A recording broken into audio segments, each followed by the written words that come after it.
আসসালামু আলাইকুম। আজকে আমি আপনাদের সাথে শেয়ার করব ডিম দিয়ে ছোলা বুটের ডালের রেসিপি।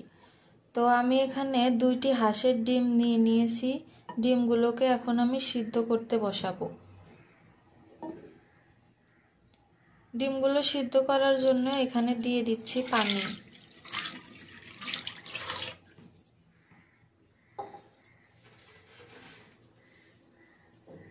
ডিমের খোসাগুলো যেন ভালোভাবে ছাড়িয়ে যায় তার জন্য আমি একটু লবণ দিয়ে দিচ্ছি।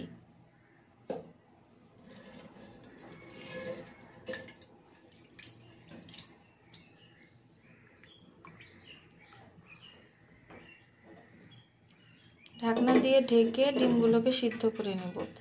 ডিমগুলো সিদ্ধ হয়ে গেছে, এখন আমি ডিমগুলোর খোসা ছাড়িয়ে নিব। চুলায় একটা কড়াই বসিয়ে দিয়েছি, এখন দিয়ে দিব সয়াবিন তেল। এই তেলে আমি ডিম দুটোকে ভেজে নিব। তেলের ভিতরে দিয়ে দিচ্ছি সামান্য একটু হলুদের গুঁড়া।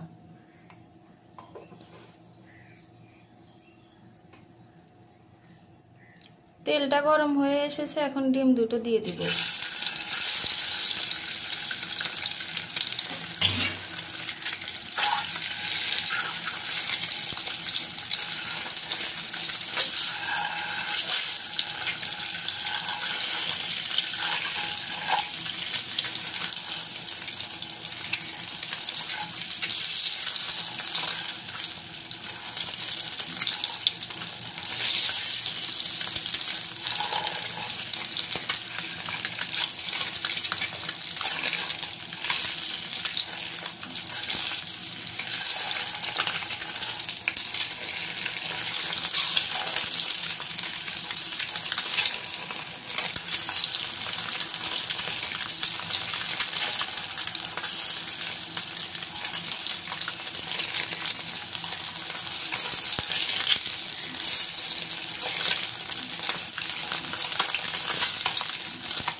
ডিম দুটো ভাজা হয়ে গেছে, এখন ডিম দুটো আমি তুলে নিব।